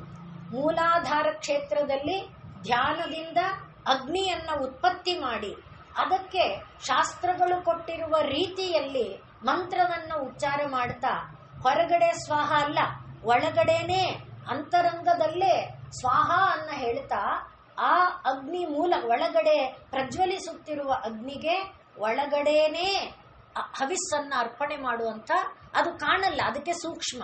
ಆ ರೂಪದ ಒಂದು ಹವಿಸ್ಸನ್ನ ಅರ್ಪಿಸುವ ಯಾಗಕ್ಕೆ ಸೂಕ್ಷ್ಮ ಯಾಗ ಅಂತ ಹೆಸರು. ಆ ಸೂಕ್ಷ್ಮ ಯಾಗದ ರೂಪದಲ್ಲಿ ತಾಯಿ ಇದ್ದಾಳೆ, ಆದ್ರಿಂದ ಅವಳು ಸೂಕ್ಷ್ಮ ರೂಪಿಣಿ. ನಾವು ಇಲ್ಲಿಯವರೆಗೆ ಒಂದು ಭಾಗ ಅಂತ ಹೇಳಿಕೊಂಡಿದ್ವಿ. ಇದು ಅಧ್ಯಾಯ ಏನು ಮುಗೀತಾ ಇಲ್ಲ. ರಾಜರಾಜಾರ್ಚಿತ ಇಂದ ಆರಂಭಿಸಿ ಸೂಕ್ಷ್ಮ ರೂಪಿಣಿವರೆಗೆ ದೇವಿಯ ಎರಡು ಅಧ್ಯಾಯ, ಎರಡು ಭಾಗ ಇದೆ ಇಲ್ಲಿ. ರಾಜರಾಜಾರ್ಚಿತ ಇಂದ ಆರಂಭಿಸಿ ದೇವಿಯ ಪರಮ ಕೃಪೆಯನ್ನ ಕರುಣಿಸಿಕೊಡುವ ನಾಮಗಳು, ಪರಮ ಅನುಗ್ರಹ. ಯಾವ ರೀತಿಯ ಅನುಗ್ರಹ ಈ ನಾಮಗಳಲ್ಲಿ ಹೇಳ್ತಾ ಬಂದ್ವಲ್ಲ, ಜ್ಞಾನವನ್ನ ಕರುಣಿಸುವ, ಬುದ್ಧಿಯನ್ನ ಕರುಣಿಸುವ, ಹಾಗೆ ನಮಗೆ ಶಕ್ತಿಯನ್ನ ಕರುಣಿಸುವ ಇತ್ಯಾದಿ ನಾಮಗಳನ್ನ ಹೇಳಿಕೊಂಡು ಬಂದ್ವಿ. ಆದ್ರಿಂದ ದೇವಿಯ ಅನುಗ್ರಹ, ದೇವಿಯ ಕೃಪೆ, ಈ ಎರಡು ರಾಜರಾಜಾರ್ಚಿತ ಇಂದ ಸೂಕ್ಷ್ಮ ರೂಪಿಣಿ ಅನ್ನುವವರೆಗಿನ ನಾಮಗಳಲ್ಲಿ ಅಡಗಿದೆ.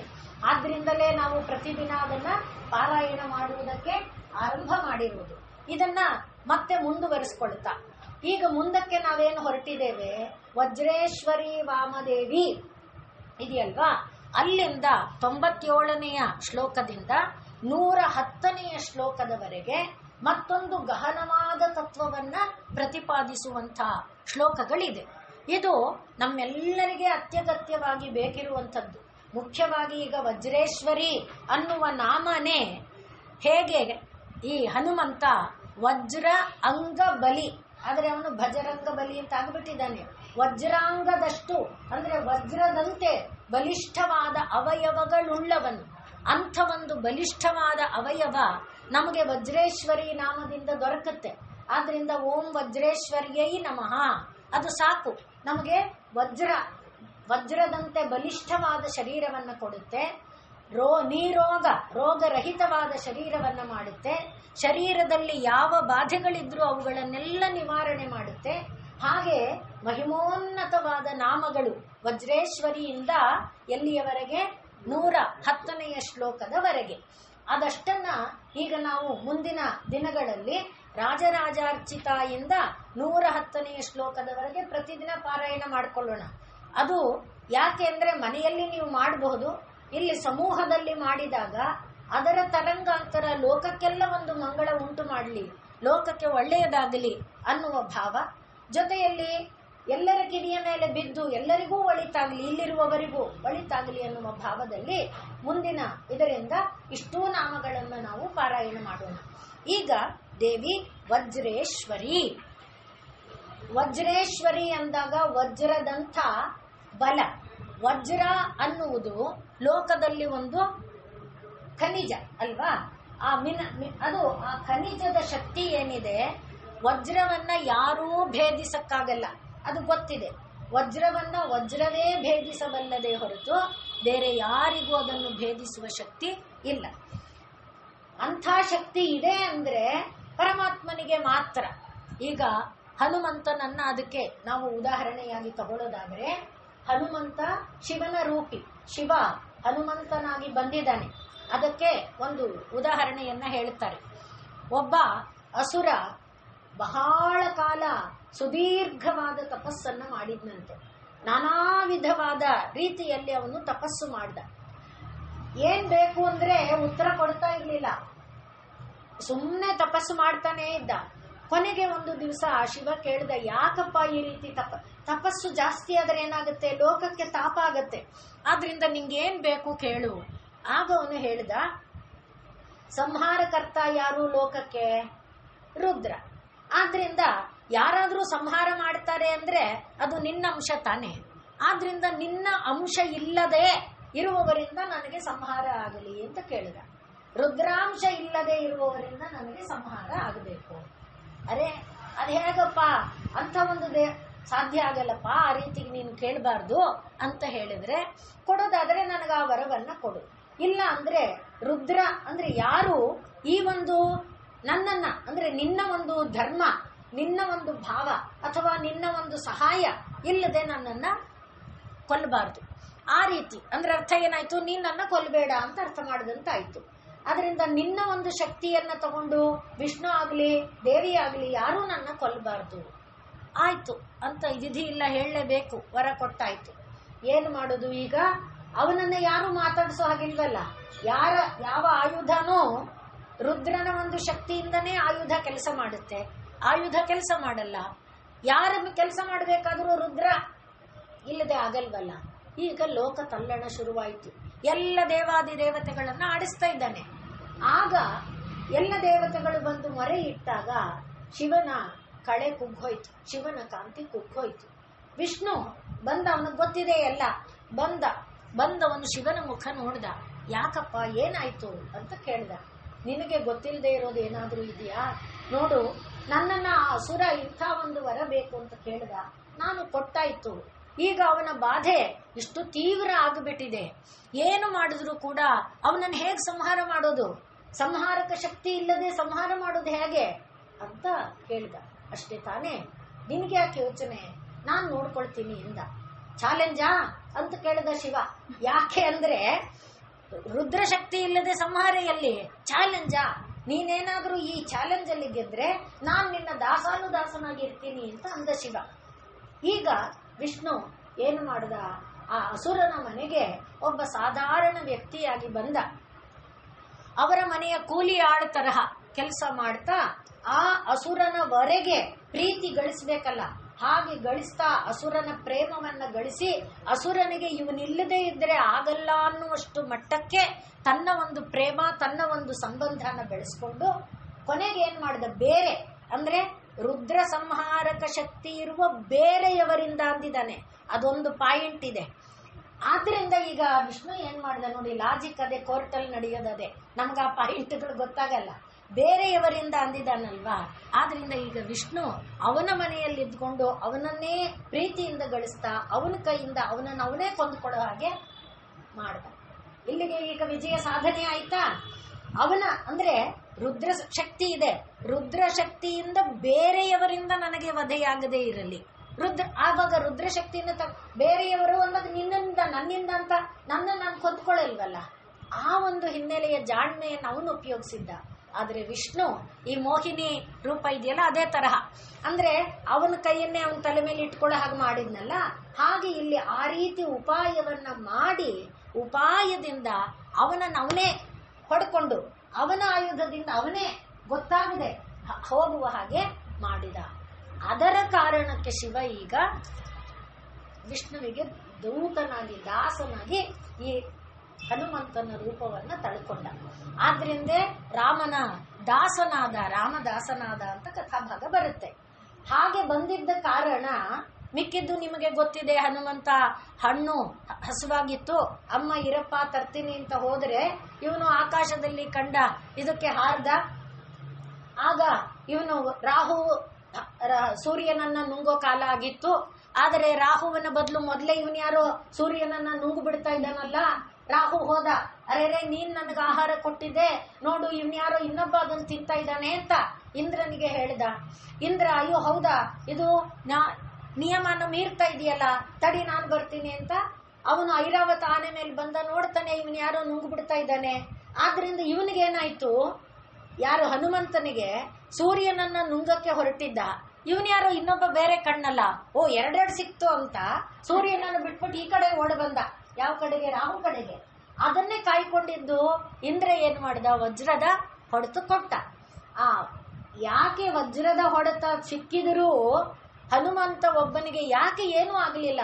ಅದು ವಜ್ರದ ಪ್ರಮಾಣ ಮತ್ತೆ ಪರಿಣಾಮದಿಂದ ಪ್ರಜ್ಞಾಶೂನ್ಯನಾದ ಮಾತ್ರ ಬಿಟ್ರೆ, ಅದು ಕ್ಷಣ ಮಾತ್ರಕ್ಕೆ. ಇನ್ನು ಯಾರು ಅಲ್ಲಾಡ್ಸಕ್ಕಾಗ್ಲಿಲ್ವೇ? ಆಮೇಲೆ ಸಿಕ್ಕ ಲಾಭ ನೋಡಿ, ಎಲ್ಲಾ ದೇವತೆಗಳ ವರ ಸಿಕ್ತು, ಇಂದ್ರನವ, ಬ್ರಹ್ಮನವರ, ವಿಷ್ಣುವಿನವರ ಎಲ್ಲಾ ವರನೂ ಸಿಕ್ಕಿಬಿಡುತ್ತಲ್ಲ. ವಜ್ರೇಶ್ವರಿಯ ಲಾಭ ಅದು. ವಜ್ರೇಶ್ವರಿ ಎನ್ನುವ ಒಂದು ನಾಮವನ್ನು ಜಪಿಸಿದರೆ ಎಲ್ಲ ಸಿಕ್ಕೋಗುತ್ತೆ ಅನ್ನುವುದನ್ನ ಈ ನಾಮದಲ್ಲಿ ಅಂಥ ಘನ ಇದನ್ನ ಕೊಟ್ಟಿದ್ದಾನೆ. ಹಾಗಾಗಿ ನಮ್ಮೆಲ್ಲರ ಶಾರೀರಿಕವಾದ, ಮಾನಸಿಕವಾದ, ಬೌದ್ಧಿಕವಾದ ಆರೋಗ್ಯ ದೃಢವಾಗುವುದಕ್ಕೆ ತಾಯಿಯ ಈ ಪರಮ ಕರುಣೆ, ವಜ್ರೇಶ್ವರಿ ಎಂಬ ನಾಮದ ಕರುಣೆ ನಮ್ಮನ್ನ ಕಾಪಾಡಲಿ, ಸಲಹಲಿ, ನಮ್ಮೆಲ್ಲರಿಗೆ ಒಳ್ಳೆಯದನ್ನು ಮಾಡಲಿ ಅಂತ ಪ್ರಾರ್ಥನೆ ಮಾಡ್ತಾ ಈ ನಾಮದ ಅರ್ಥವನ್ನ ನಾವು ಸೋಮವಾರದ ದಿನ ನೋಡ್ಕೊಳ್ಳೋಣ. ಸೋಮವಾರ ಆಗತ್ತೆ ಅನ್ಕೊಂಡಿದ್ದೀನಿ, ಮಂಗಳವಾರ ಹಬ್ಬ ಇದೆ.